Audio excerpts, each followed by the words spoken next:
الإسلام ديني ومحمدا رسول الله ويقيني. Agama ini dibagi dua. Satu, ngajak buat baik. Yang kedua, wa tanhauna 'anil munkar, melarang orang buat mungkar.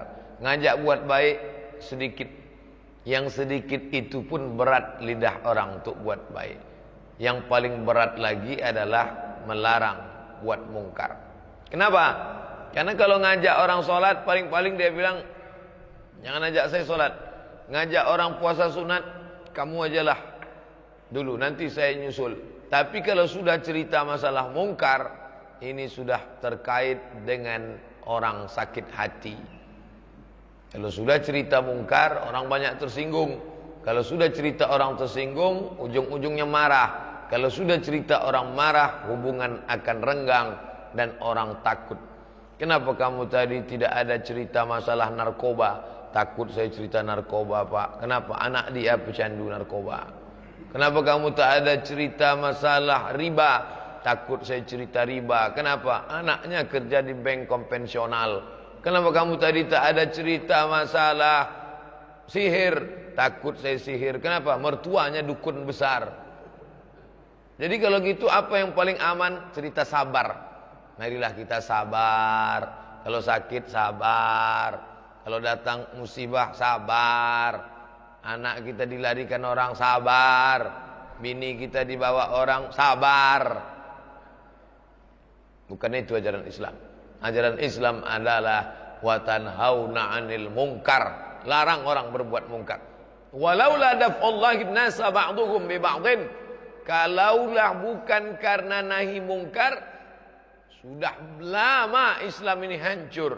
Alhamdulillah. Ketika satu kelompok hilang akan muncul yang lain. Kelompok hilang muncul yang lain. Tapi yang nahi mungkar akan terus tetap ada. Itulah yang dijanjikan Nabi SAW. La tazalu, akan tetap ada. Ta'ifatun, sekelompok orang. Min ummati, di antara umatku. Zahirina alal haq, menampakkan kebenaran. Menjatuhkan kemungkaran.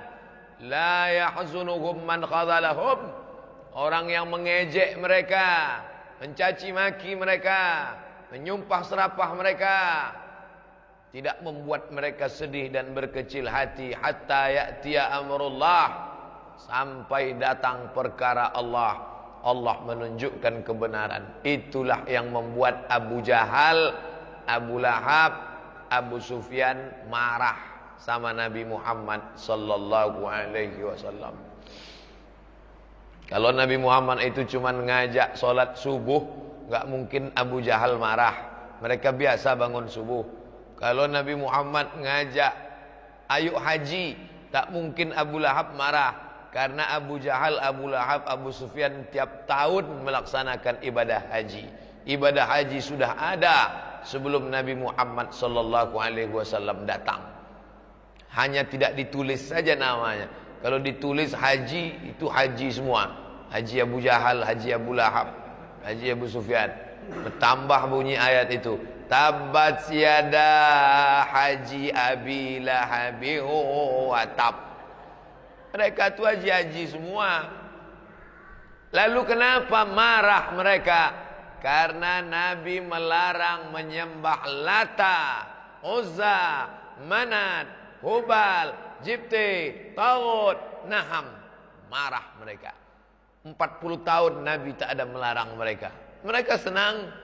Kalau ditanya siapa itu Al-Amin, mereka tak sebut Muhammad. Siapa itu yang lewat itu? Al-Amin. Kenapa mereka senang? Karena Muhammad tidak pernah mengotak-atik kepentingan mereka. Tapi ketika Nabi mulai mengatur masalah khamar mereka, mereka hobinya minum khamar.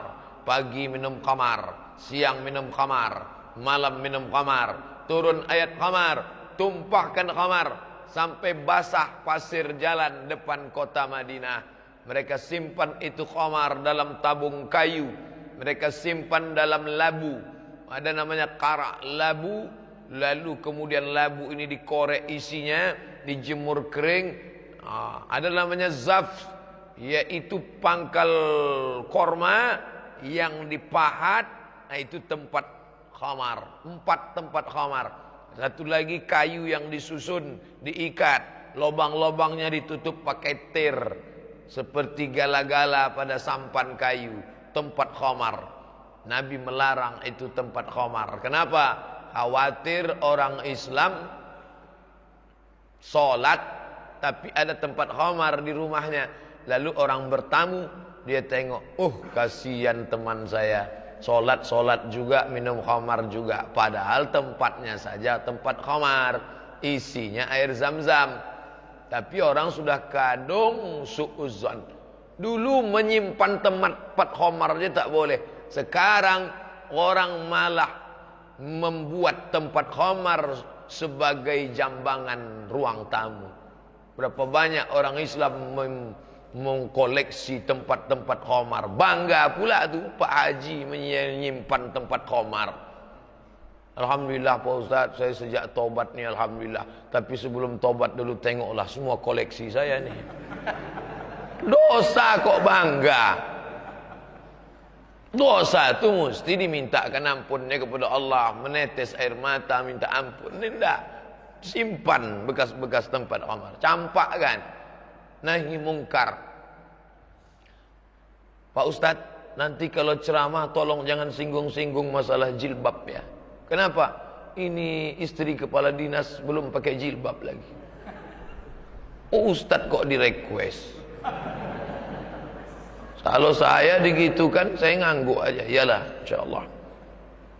Adapun judul pengajian kita adalah perempuan yang masuk neraka karena tidak mau pakai jilbab.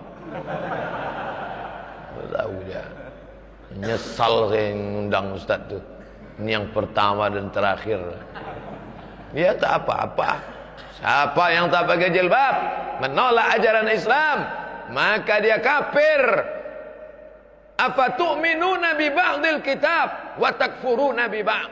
Apakah kalian percaya kepada sebagian, kalian tolak sebagian? Kalian percaya ayat salat, kalian percaya ayat zakat, kalian percaya ayat haji, kalian percaya ayat umrah, tapi ayat jilbab kalian tak percaya. Kafir menolak ayat jilbab. Yalah Pak Ustaz, tak diundang-undangnya lagi Ustaz.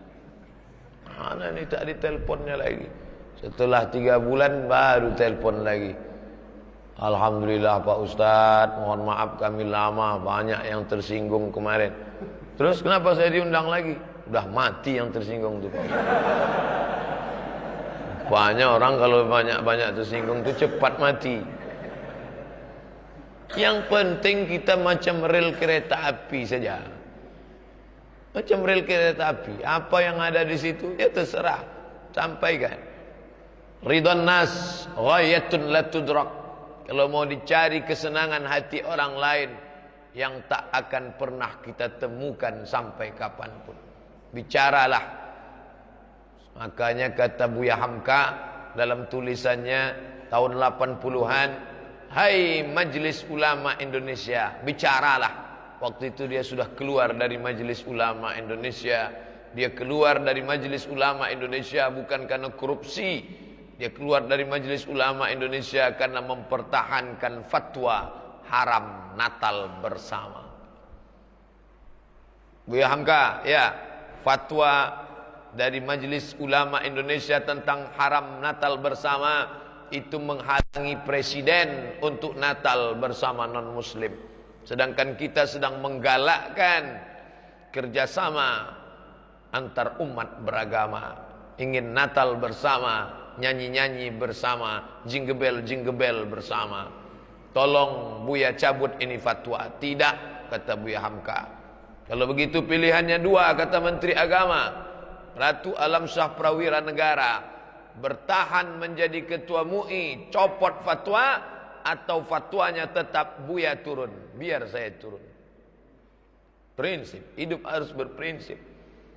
Apa kata Rusdi Hamka, anak Buya Hamka?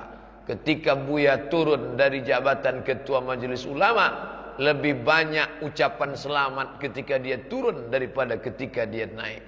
Orang bangga dengan prinsip hidupnya. Orang beriman nampak kualitasnya ketika dia mampu melaksanakan nahi munkar. ومحمدا رسول الله